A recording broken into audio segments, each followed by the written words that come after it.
তো সবাই আপনারা ভালো থাকবেন, সুস্থ থাকবেন, সবাইকে টাটা। নমস্কার বন্ধুরা, আপনাদের সবাইকে সীমা রান্নাঘরে স্বাগত। আজ আমি রান্না করব ছোট আলুর কষা আলুর দম। তো ছোট আলুগুলো, এই আলুগুলো কিন্তু এই সাইজেরই হয়, এই আলুগুলো আর বড় হয় না, এইগুলো দেশি আলু। তো এই আলুর দমের রেসিপিটা আমি কিভাবে রান্না করছি আপনারা আমার সঙ্গে থেকে পুরো ভিডিওটা দেখে জেনে নিন।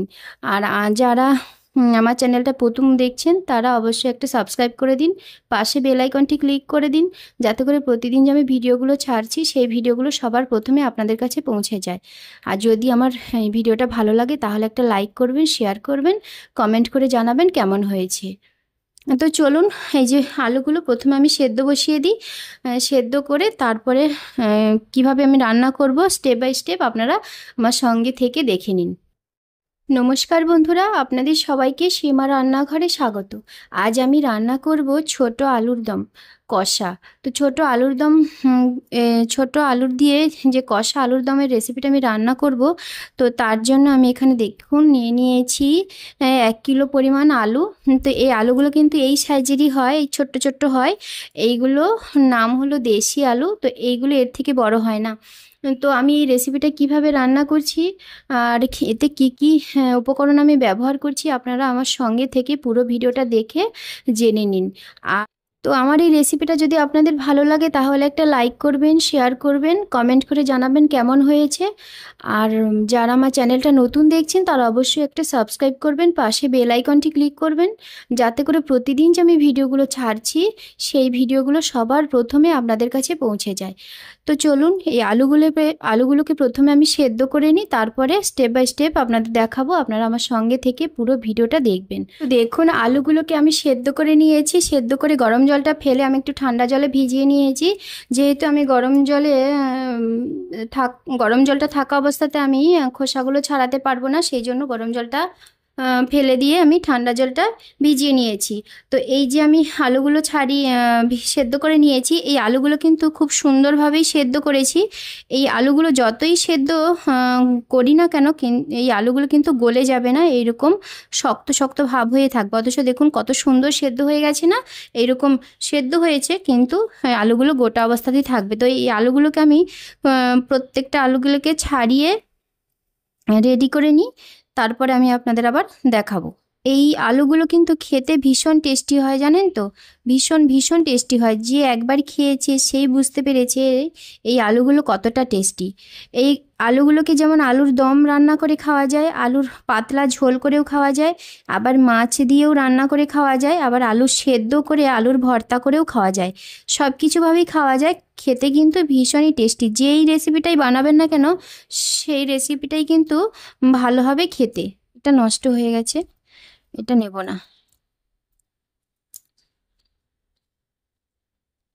তো দেখুন, আলুগুলোকে কিন্তু আমি খুব সুন্দর করে সব আলুগুলোর খোসা ছাড়িয়ে রেডি করে নিয়েছি। তো চলুন আলুগুলোকে রান্না করে ফেলি। দেখুন, উনুনে একটা কড়াই বসিয়ে দিয়েছি আমি, আর কড়াইটা গরম হয়ে গেছে। কড়াইয়ের মধ্যে এখন আমি দিয়ে দিচ্ছি তেল। তো এখানে আমি সরিষার তেলটা ব্যবহার করছি, আপনারা সাদা তেলটাও ব্যবহার করতে পারেন, তাতেও কিন্তু ভালো হবে খেতে এই রেসিপিটা। তো তেলটা গরম হওয়ার অপেক্ষা করব। তেলটা গরম হয়ে গেছে, তেলের মধ্যে আমি ফোড়ন দিয়ে দেবো। এই দেখুন, 2টো শুকনো লঙ্কা, একটা তেজপাতা, 1 চিমটি গোটা জিরে, 2-3টে দারচিনির স্টিক, আর 3-4টে এলাচ দানা। তো এলাচগুলোকে একটু মুখ ফাটিয়ে দিয়েছি। তো এইগুলোকে, এই গোটা মশলাগুলো আমি তেলের মধ্যে দিয়ে দিচ্ছি এখন। এই গোটা মশলাগুলোকে একটু ভালো করে ভেজে নেব, যতক্ষণ না খুব সুন্দর একটা মিষ্টি গন্ধ ছাড়ছে ততক্ষণ ধরে আমি মশলাটাকে ভেজে নেব। তো দেখুন, গোটা মশলাগুলো ভাজা হয়ে গেছে, মশলাগুলোর কালারটা চেঞ্জ হয়ে গেছে। তো এখন আমি দিয়ে দেব যে আলুটা আমি খোসা ছাড়িয়ে রেখেছিলাম, সেই আলুগুলোকে দিয়ে ভালো করে নেড়ে চেড়ে তেলের সঙ্গে মিশিয়ে নেব।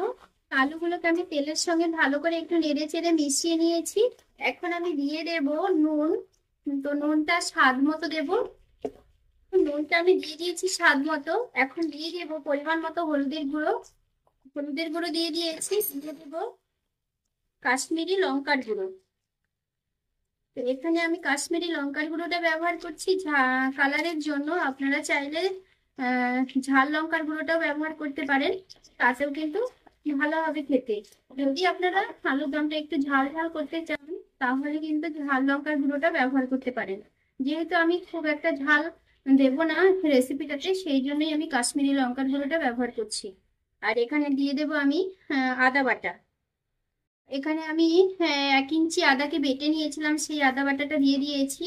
আর দিয়ে দেবো জিরে বাটা। তো এখানে আমি জিরে বাটাটা ব্যবহার করছি, আপনারা চাইলে জিরের গুঁড়োটাও ব্যবহার করতে পারেন, তাতেও কিন্তু ভালো হবে। আর এখানে আমি 1 চামচ গোটা জিরেকে শিলপাটায় বেটে নিয়েছিলাম, সেই জিরে বাটাটা এখানে ব্যবহার করেছি। এখন এই সমস্ত রকম মশলাগুলো দিয়েছি, দিয়ে যেহেতু মশলাটা পুড়ে যাবে সেই জন্য আমি একটু সামান্য জল দিয়ে দেবো। জল দিয়ে ভালো করে আলুটাকে কষিয়ে নেব। খুব বেশি জল দেবো না, সামান্য একটু জল, ছোট চায়ের কাপের 1 কাপ পরিমাণ জল দিয়েছি। জলটা দিয়ে আলুগুলোকে ভালো করে কষিয়ে নিচ্ছি। তো এই আলুগুলো ভালো করে কষানো হতে হতে আমি একটা পেস্ট রেডি করব। তো সেই পেস্টের মধ্যে আছে 2-3টে কাজু আর 1 চামচ পরিমাণ সাদা তিল আর 4-5টে কিশমিশ। তো এইগুলোকে একটু ভালো করে পেস্ট করে নেব। আর ততক্ষণে এই আলুগুলো ভালো করে কষানো হতে থাক। তো দেখুন আলুটা কিন্তু ভালো করে কষিয়ে নিয়েছি। এখন আমি দিয়ে দেবো এর মধ্যে যে পেস্ট আমি বানিয়েছিলাম কাজু বাদাম আর তিল কিশমিশের, সেই পেস্টটাকে আমি এর মধ্যে দিয়ে দেবো।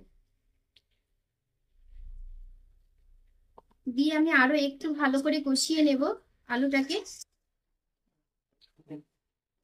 আর এখন কিন্তু অনবরত নাড়তে হবে, কারণ যেহেতু আমি কাজু বাদাম বাটা দিয়েছি তাই জন্য কড়াইয়ের নিচে লেগে যেতে পারে, সেই জন্য অনবরত নাড়তে হবে।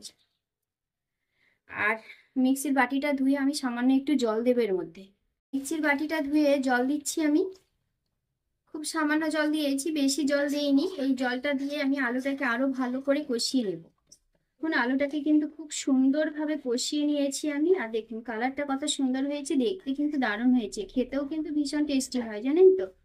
তো এইভাবেই কিন্তু এই আলুর দমটা যদি রান্না করা যায় তাহলে কিন্তু খেতে যে এত টেস্টি হয়, একবার না বানিয়ে খেলে কিন্তু বুঝতেই পারবেন না।